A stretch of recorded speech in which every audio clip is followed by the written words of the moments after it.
Estamos reiniciando a palestra Relativismo Cultural e Constantes Sociais, a segunda parte. Estamos estudando diversas evidências, e provas científicas cabais que confirmam a realidade da natureza humana inata, que nós chamamos de teoria Ni, e que é a contraproposta para a tábula rasa, teoria da tábula rasa, que nós já falamos na primeira parte dessa palestra. Continuando, nós vamos falar outra evidência, outro fato que confirma a existência da natureza humana inata, são as expressões dos sentimentos humanos. Todos os seres humanos têm sentimentos semelhantes, idênticos, na verdade. As expressões de tristeza, por exemplo, é universal. As expressões faciais de alegria, de tristeza, de enjoo, de surpresa, o que mostra, o que prova que universalmente os sentimentos humanos são idênticos. Sem falar, por exemplo, no amor homem-mulher, tipo Romeu e Julieta, que é uma descarga, uma explosão de sentimento intenso, o amor dos pais pelos filhos, que é universal, a amizade entre amigos, e até mesmo o amor dos homens pelos animais, pelo cãozinho, pelo gato.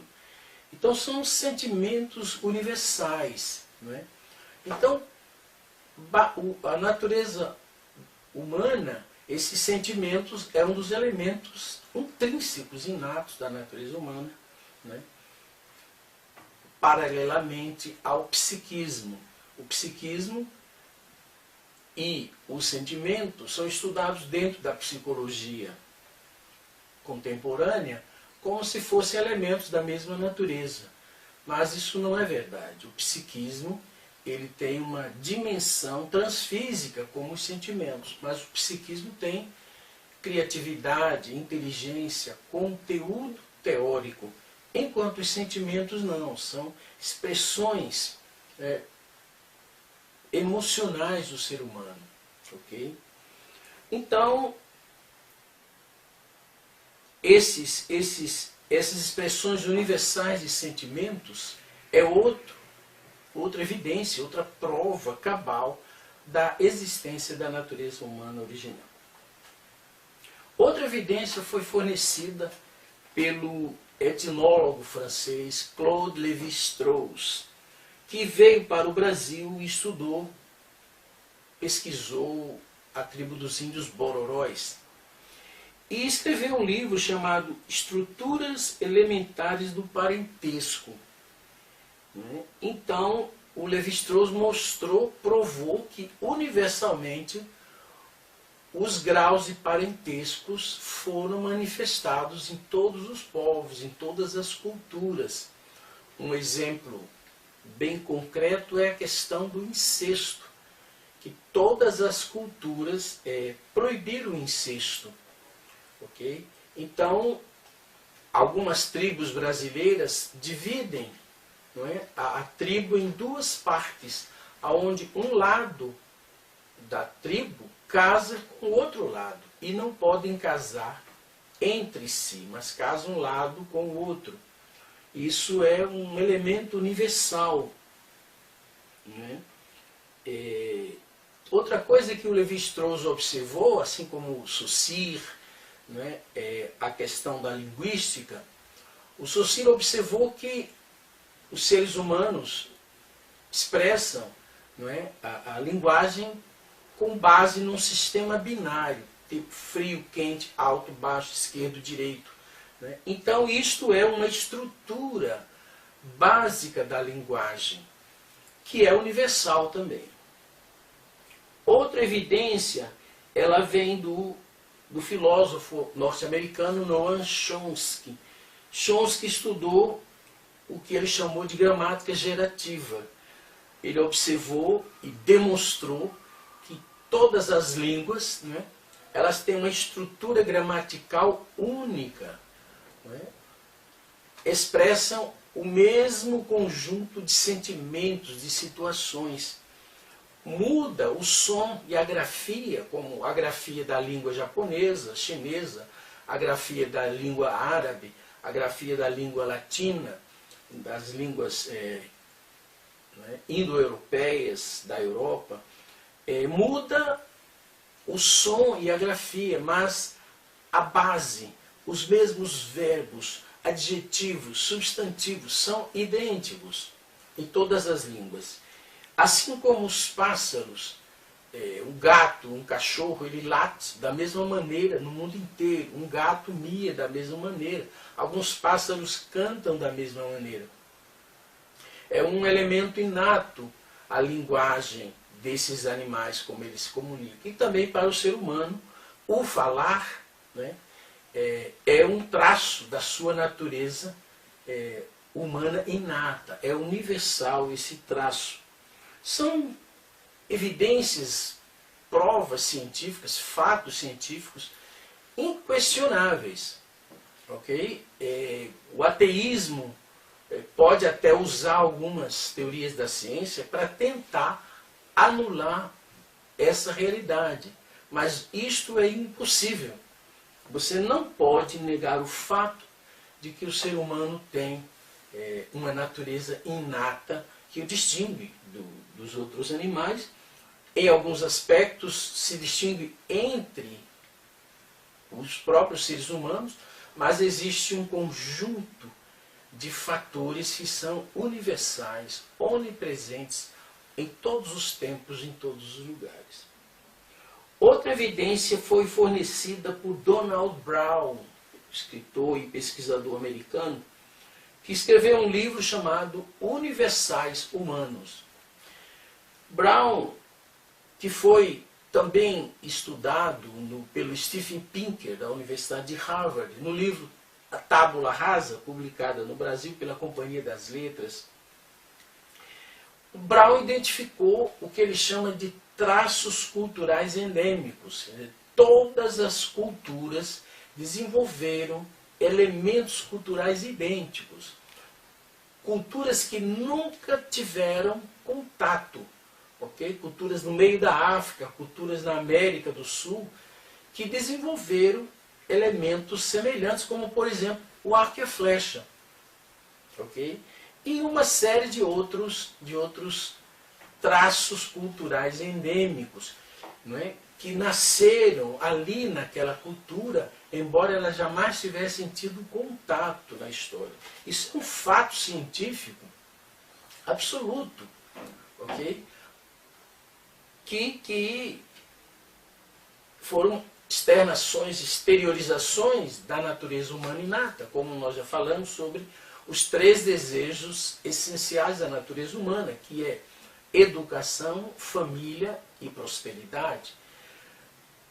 Em busca de realizar a educação, o homem cria um sistema de crenças, que é a ideologia. Em busca de estabelecer uma ordem social, o homem cria a política. E em busca de estabelecer um sistema produtivo para a sobrevivência física, o homem criou a economia. Então, todos os seres humanos têm dentro dele esses 3 desejos essenciais: educação, família e prosperidade. E todas as sociedades humanas, no tempo e no espaço, apresentam a mesma estrutura tríplice: ideologia, política e economia. Então, os traços culturais endêmicos, não é, do Donald Brown, estudados também pelo Steven Pinker, são outra evidência, outra prova cabal da existência de uma natureza humana inata. Outro detalhe: os 5 desejos espirituais da humanidade. Todos os seres humanos, em todos os tempos, em todos os lugares, desenvolveram 5 desejos que são espirituais. É diferente dos 3 desejos essenciais: educação, família e prosperidade. pois estes são um elemento, um fator intrínseco da natureza humana inata, mas são realizados no plano físico, ok? O homem exterioriza essa sua busca nessa direção e cria a estrutura social tríplice. Mas os 5 desejos humanos espirituais são universais e históricos também em todos os lugares, mas são mais relacionados com a vida espiritual do homem. Por exemplo, o desejo de plena verdade. Todas as pessoas, né, sentem o desejo de conhecer a verdade. A verdade é a representação mental do real. Okay? Então, isto é uma caneta, esta é uma expressão que corresponde a um objeto. Se existir um objeto real e uma expressão que corresponda a ele, isto é uma expressão verdadeira. O somatório de todas essas manifestações, de todas essas expressões que formam essa representação mental do mundo, o somatório disto é o que nós chamamos verdade. Okay? Então não existem milhares de verdades, mas uma só verdade. Porque a cada objeto corresponde uma expressão mental. Okay? Então, você não pode dizer que isso aqui é uma caneta e ao mesmo tempo um avião. Okay? Isto é uma caneta aqui em qualquer lugar, em qualquer tempo, em qualquer época. Okay? Onde a caneta tem existido.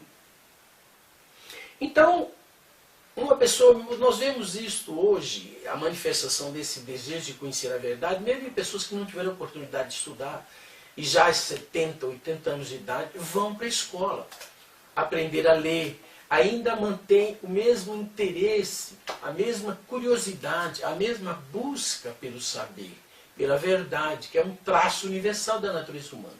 Mas no plano físico é quase impossível, né? Ou é impossível que um homem conheça toda a verdade. Ok? Porque a vida física é limitada. Ok? Então, o Sócrates dizia, só sei que nada sei. Ok? O Rui Barbosa ele dizia, para não arrefecerdes, presumi que podeis vir a tudo saber. Mas para não presumirdes, refleti que por muito que saibas, muito pouco tereis chegado a saber. Ok? Então, quanto mais eu estudo, mais sinto que sou ignorante, que há um universo cada vez maior para descobrir. Então a verdade plena não pode ser alcançada no plano físico, mas está presente em todos os tempos, em todos os lugares, no coração do homem, na natureza do homem. Então, esse é o primeiro desejo. O segundo desejo, a plena experiência. As pessoas gostariam de experimentar cada tipo de fruto, cada sabor, de ver cada flor, cada paisagem, de tomar banho em mares diferentes. As pessoas gostariam de conhecer todos os lugares, né? Ainda que elas não tenham muito entendimento, gostam de ver as ruínas da Grécia Antiga. Todas as pessoas querem ver as pirâmides do Egito.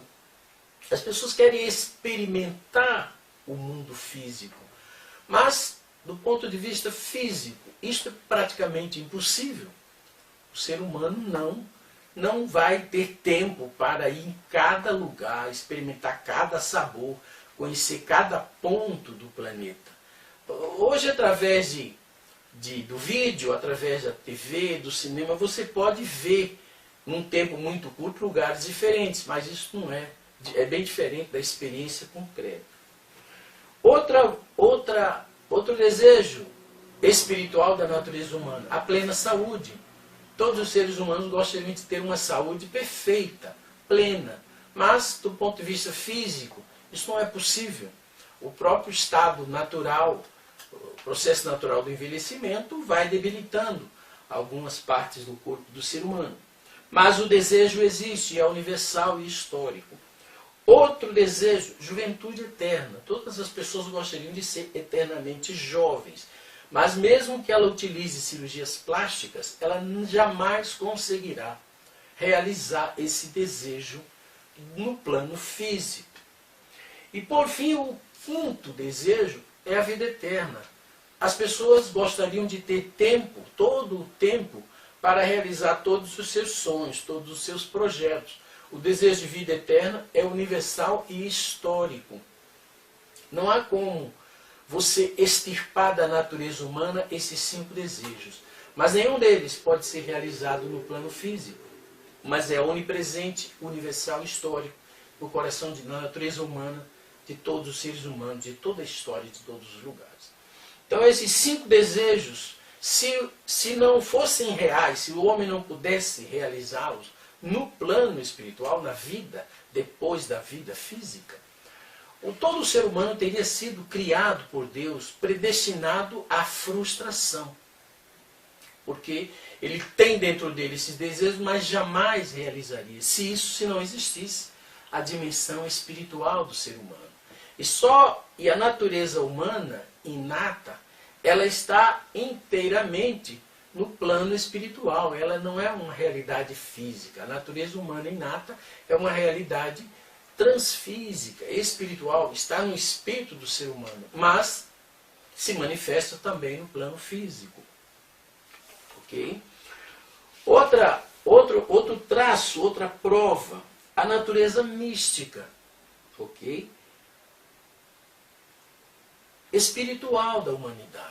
Então, em todo tempo e lugar, o ser humano desenvolveu um sistema de crenças, um sistema místico, que lhe abre as portas para a dimensão espiritual.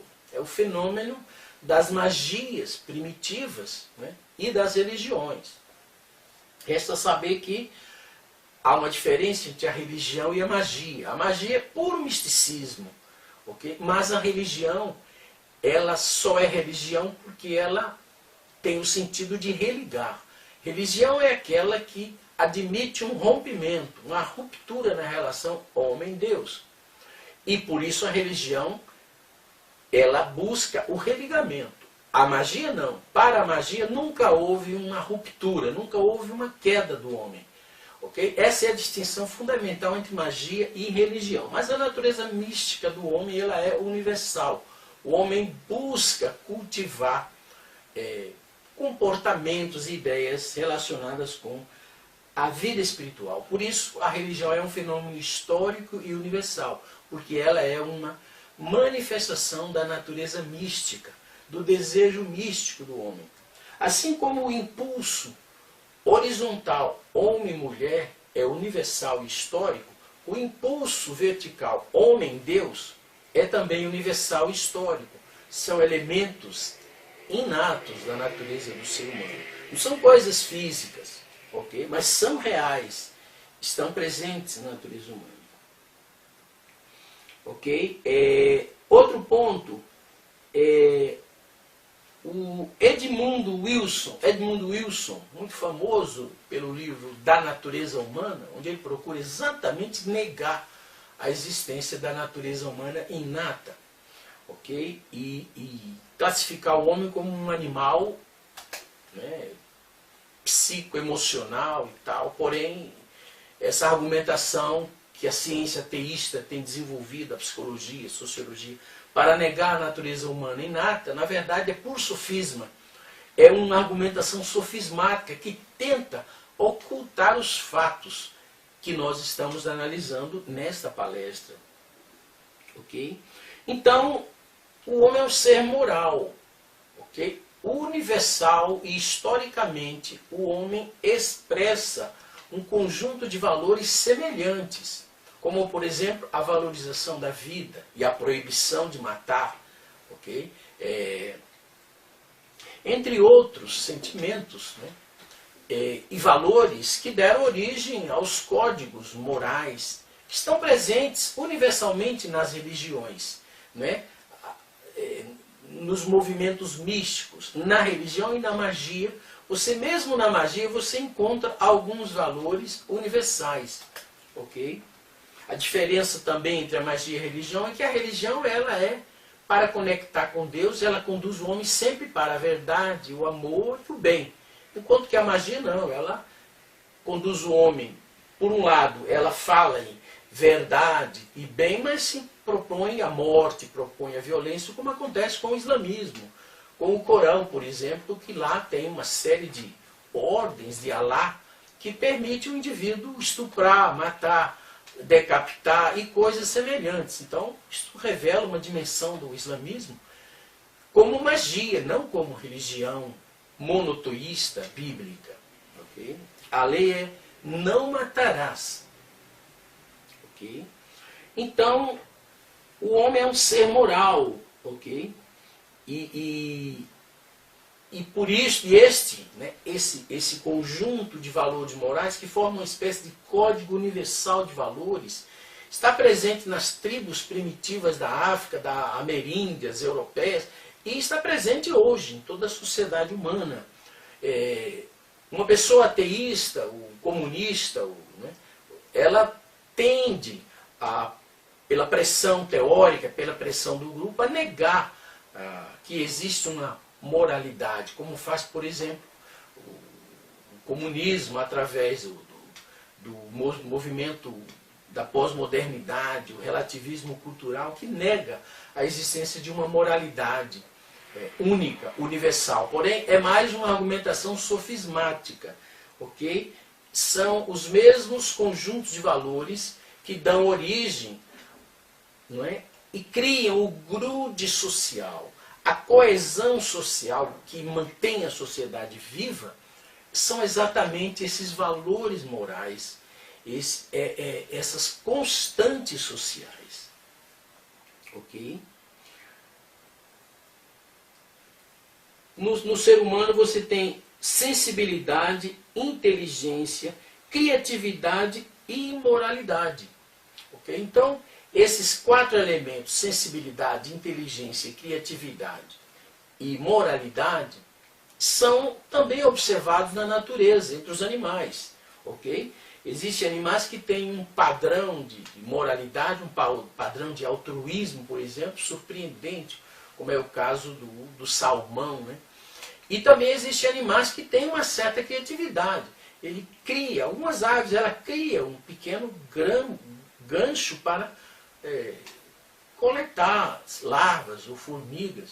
Então os animais, também os macacos, desenvolveram formas de quebrar nozes com pedras sobre pedras.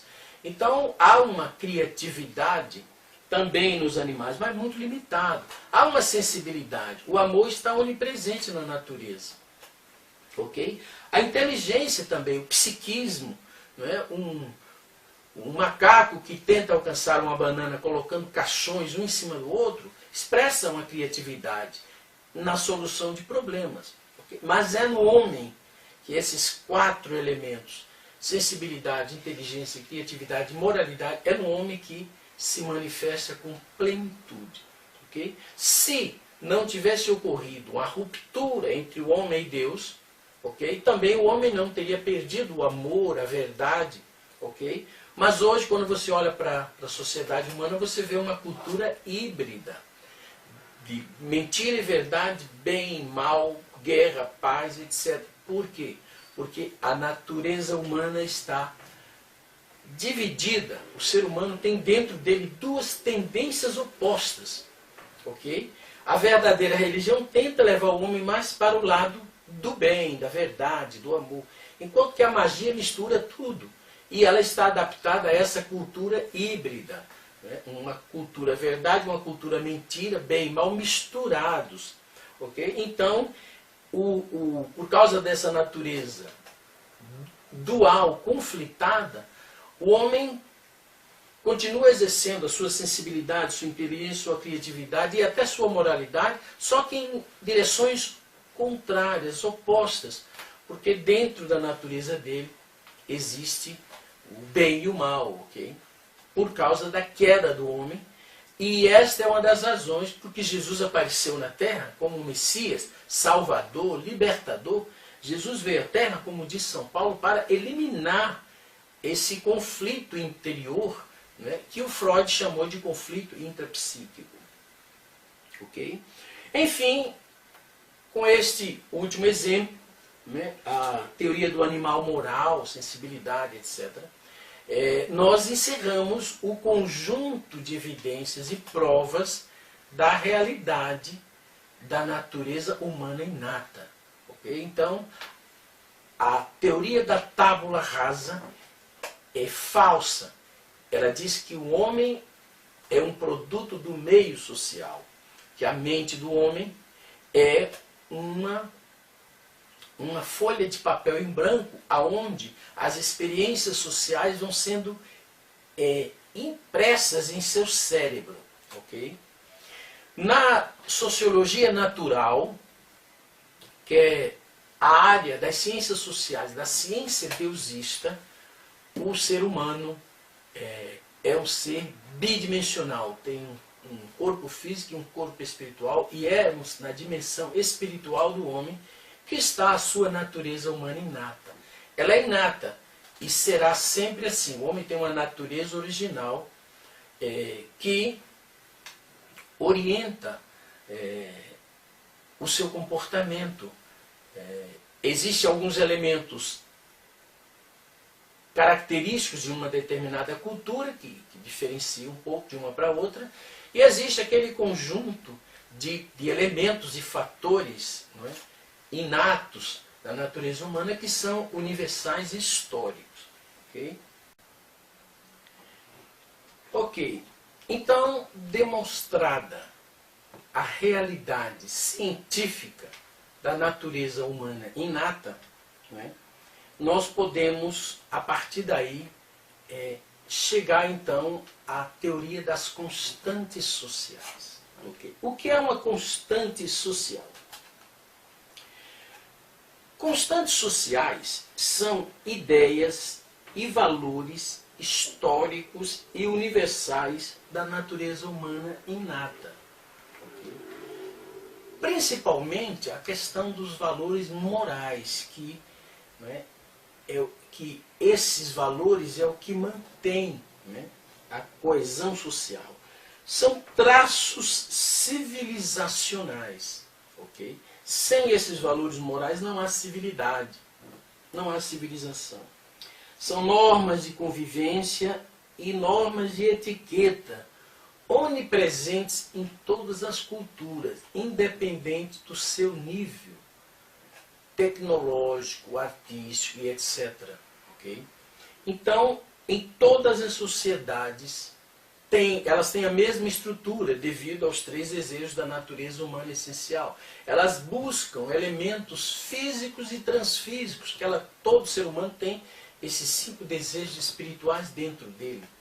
Então, são elementos onipresentes em toda a história e em toda a Terra, em todas as culturas, o que aponta claramente para a realidade de constantes, okay, sociais. Uma forma de ficar bem clara a questão das constantes sociais é compará-las com as constantes naturais. Okay?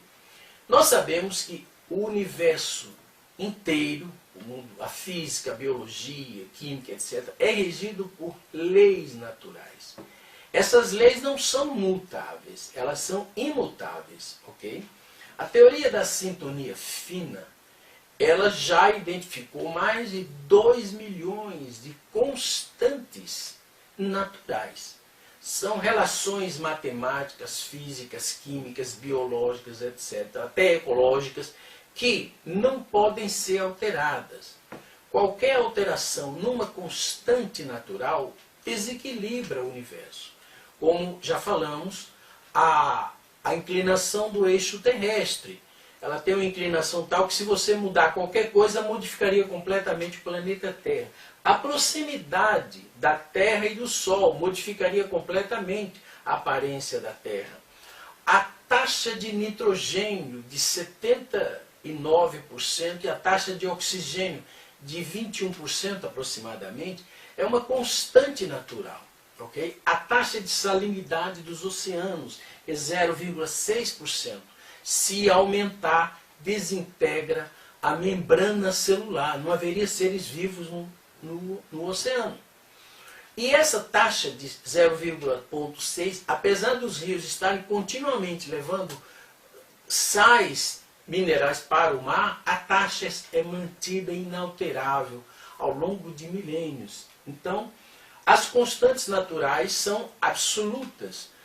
Okay? E E, por exemplo, o ser humano já entendeu, ok, com o desenvolvimento da ecologia, a descoberta de uma série de tecnologias que são agressivas, que destroem, que violam a natureza, o ser humano já procurou se ajustar às constantes naturais, ok? As chamadas tecnologias suaves, biocombustíveis, etanol, etc., são já o homem buscando se ajustar, né, se submeter às constantes naturais. De outra maneira, ele destrói o planeta e ele, como parte da natureza, se destrói também.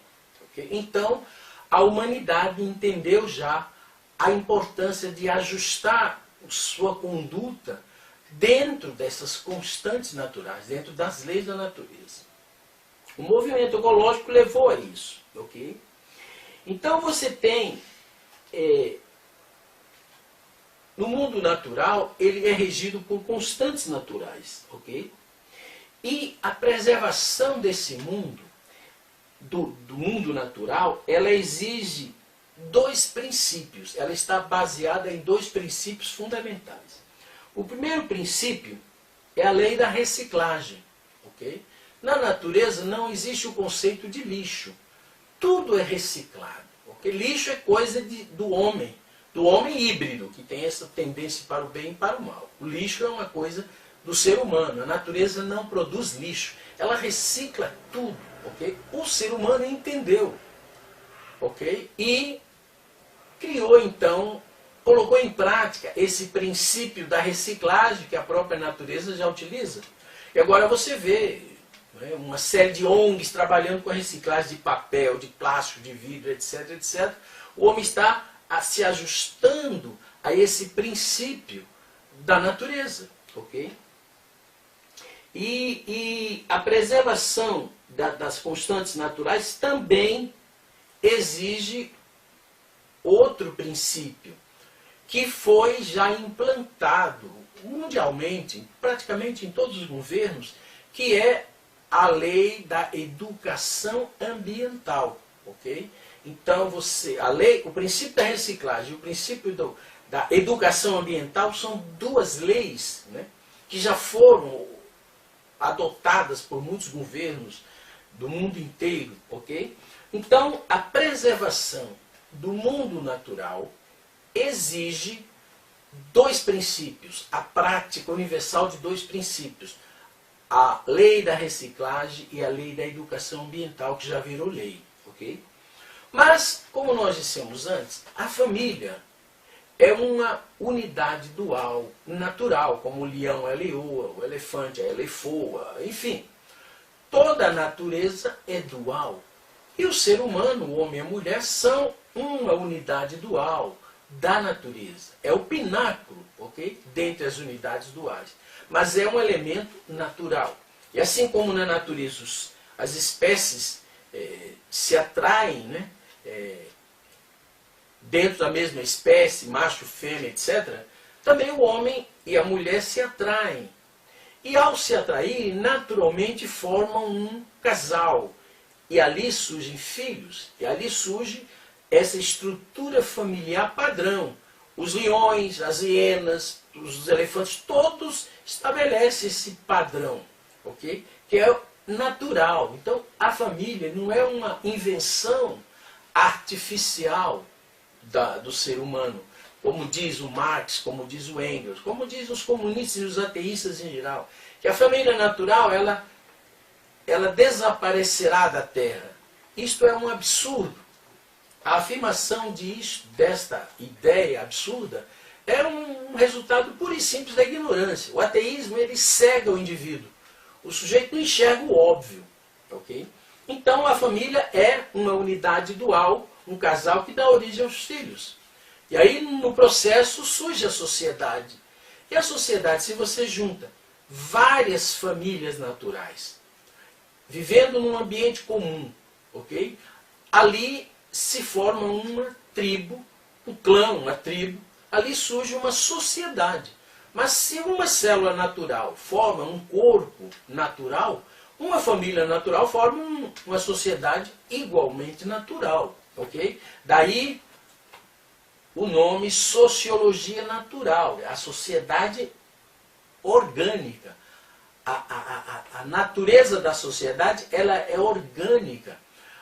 As abelhas, os cupins, as formigas e a maioria dos outros animais constroem um modo de vida social. Então, o senso de ordem, que é inato da natureza humana, leva à organização, ok? A organização social. Então, também nos animais existe esse senso de ordem. Tem animais, como o pombo, por exemplo, que são monogâmicos. Passam a vida inteira com um só. Okay? O salmão também. E há muitos animais da natureza monogâmicos. Assim como o ser humano, originalmente, é um ser monogâmico. Não é? Há milhões na história, em todos os lugares, de casais que se unem para sempre. Okay? Se o ser humano fosse originalmente promíscuo, isso nunca aconteceria. Mas como o ser humano originalmente é monogâmico, como outros animais da natureza, você tem milhares e milhares de exemplos de casais que são monogâmicos, que vivem a vida inteira juntos, ok? Então, o mundo natural, né, ele é regido por essas constantes naturais, basicamente pelos dois princípios, né, da reciclagem e da educação ambiental. E sendo a natureza, a sociedade, também um elemento intrínseco da natureza, é óbvio que a sociedade é natural também. É um conjunto de famílias naturais, como um conjunto de células naturais, que dão origem a um corpo natural, um conjunto de famílias, que são como células. Né? A sociologia, mesmo ateísta, afirma que a família é a célula mater, a célula mãe da sociedade. Okay? Então, isso é um fato. Okay? Mas isso significa que a família é natural. Então a sociedade humana não nasceu de um contrato, como disse Jean-Jacques Rousseau, e como diz a sociologia e a ciência ateísta de um modo geral. Um grupo de homens, por causa da violência, da agressividade e tal, resolveram se organizar em sociedade. Tomaram uma decisão intelectual. Juntou aquele grupo e então resolveram estabelecer um centro, um líder. E esse líder seria responsável para criar um exército para manter a segurança da sociedade. E aí nasce a teoria do contrato social, que propõe que a sociedade foi inventada pelo homem, ela foi criada a posteriori, que a sociedade é uma invenção fria da humanidade, simplesmente por causa da segurança e por causa da sobrevivência. Isto é falso. Okay? A sociedade é uma exteriorização natural, que emana da própria natureza humana. Onde quer que se juntar um grupo de seres humanos, eles vão se organizar e ali surge uma sociedade de estrutura tríplice: ideologia, política e prosperidade. E economia, que brota dos três desejos essenciais da natureza humana: educação, família e prosperidade. Okay? Então isso é inato, isso é natural. A sociedade humana é natural, assim como é natural a organização social das formigas, dos cupins e da maioria dos animais. Isto não pode ser questionado. Fora disso não há mais ciência. Fora disso é cretinagem. Fora disso é um sujeito ignorante planejando alcançar fama, poder e riqueza ilimitados, planejando escravizar as pessoas, como fez o Hitler, como fez o Napoleão, como fez o Stalin, o Mao Tse Tung, como fez o Fidel Castro e como pretendia fazer o Lula no Brasil. Pretendia. Ok? Então, a sociedade é natural. E se para a preservação do mundo natural você tem dois princípios universais, sendo a sociedade natural, também ela, para ser preservada, requer a prática de dois princípios. Okay? Qual é o primeiro princípio? O princípio da reciclagem. O que significa isso em termos de sociedade? É a família natural. é o princípio da dualidade, é o princípio da família natural, ok? Então, assim como você tem que estabelecer a reciclagem para preservar a natureza, o mundo natural, você tem que manter a família natural para preservar o mundo social, ok? Então, isto nós podemos dar um nome, chamar de lei da família natural, ou lei da proteção da família natural, ok? A família natural, se ela for desintegrada, desaparece a sociedade humana e desaparece a humanidade, ok? Isso não aconteceria com qualquer grupo de animais. Se os leões não se atraíssem mais, começassem a casar leão com leão, a copular leão com leão, o que sobraria? Não sobraria nada, ok? Os leões seriam extintos, ok? Então, a lei da família natural. Então, sabendo disso, que para preservar o mundo natural, os governos estão oficializando como lei a lei da reciclagem e a lei da educação ambiental, sabendo que a preservação da ordem social, ok? A preservação da ordem no mundo social exige a preservação da família natural, todos os governos do mundo deveriam criar leis de proteção à família natural, ok? E não fazer o que faz, por exemplo, o governo do PT no Brasil ou em outros lugares, ok? Que ataca a família natural, que cria um estatuto da família que pretende tirar da identidade das pessoas o nome do pai e da mãe. Não tem mais pai e mãe, é genitor 1 e genitor 2, progenitor 1 e progenitor 2. Né? O estatuto da família que eles inventaram é um ataque contra a família natural. Okay? O que, em última análise, é um ataque contra a própria sociedade brasileira. Então, por que isso acontece? Por ignorância e por maldade. Okay? Não é só ignorância. Aí é um elemento de maldade também. Okay? Porque o maior valor de um ser humano são seus familiares. Okay? Quando você tem um bom amigo, você diz, é mais que um amigo, é um irmão. Quando você tem um bom patrão, você diz, é mais do que um patrão, é um pai. Ok? O maior valor na vida de um ser humano é a família. Então, quando um governo se coloca contra a família natural, ok? Quando uma rede de TV como a Rede Globo ataca a família natural, ok? Ela está atacando a própria sociedade humana. É uma violação dos direitos humanos, na verdade. Okay? Então, a lei da família natural é o primeiro princípio da preservação do mundo social. O segundo princípio é como a lei da educação ambiental. Okay? O segundo princípio é a lei da educação de valores. Quando você estabelece a lei da família natural, você estabeleceu a reciclagem das células básicas da sociedade. E quando você estabelece a lei da educação de valores, você está propagando esse conjunto de valores, né, que são elementos da natureza humana inata, ok? E que são exteriorizados na estrutura social, na convivência social. São normas civilizacionais, são normas de comportamento, de etiqueta. Ok? Então, assim como para preservar o mundo natural, você precisa da lei da reciclagem e da lei da educação ambiental, para preservar o mundo social, a sociedade, você precisa da lei da família natural, né, ou lei de proteção à família natural, e da lei da educação de valores. Não é? Os princípios ecológicos são transmitidos de geração a geração através da lei da educação ambiental. Então, os valores morais, que são o grude social, que preservam a sociedade, eles devem ser repassados de geração a geração através do sistema de educação. Por isso, assim como existe a lei da educação ambiental, tem que haver a lei da educação de valores, ok? Que é o que precisa ser feito. À medida que os valores sociais são desintegrados, a sociedade inteira marcha para a promiscuidade e para a criminalidade, para a destruição da sociedade, ok? Então,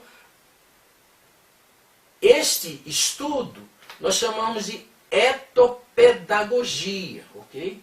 Temos aqui um primeiro trabalho, Introdução à Etopedagogia. Etopedagogia é educação de valores. Nós estamos também preparando um projeto de lei. Né? Como nós já fizemos um projeto de lei de proteção à família natural e mandamos para o Congresso Nacional, também nós estamos elaborando a lei da educação de valores como uma contribuição para que o Congresso Nacional comece a pensar sobre isso. Entenda que, sem isto, a sociedade humana se desintegra. Ok? Então, vimos que, em conclusão, vimos que na natureza, ok, humana, é real e ela contém uma série de elementos transfísicos, universais e históricos. A natureza humana é real. Ok? Dentre esses elementos da natureza humana inata estão os valores morais. Ok? Está, por exemplo, o familismo, não é? A formação da família e o amor visando a preservação da família. Ok? E também vemos a necessidade de trazer esses valores, não é, para dentro da lei e através da lei integrar, não é, a etopedagogia tem que ser uma disciplina nas escolas do ensino fundamental, no ensino médio e no ensino universitário. Ok? Então, esta perspectiva, não é, a teoria das constantes sociais está diretamente conectada com a questão da etopedagogia, da educação de valores. Se nós queremos preservar a sociedade brasileira, a cultura brasileira, nós precisamos ter bastante atenção, levar essa questão com grande seriedade, do mesmo modo como nós estamos levando a lei da reciclagem e a lei da educação ambiental, nós precisamos levar a sério a lei da família natural, a lei da preservação da família natural e a lei da educação de valores. Ok? Esses valores e todo esse conjunto de princípios, de elementos inatos da natureza humana é o que nós chamamos de constantes sociais. Existem as constantes da natureza e as constantes da sociedade. Existem as constantes naturais da natureza e existem as constantes sociais da sociedade humana. Ok? Isto não vai mudar nunca, porque isso é um traço inato da natureza humana. Ok? Meus irmãos, muito obrigado pela atenção. Espero que essa palestra contribua para um maior esclarecimento e uma melhor condução da sua própria vida na sociedade. Muito obrigado.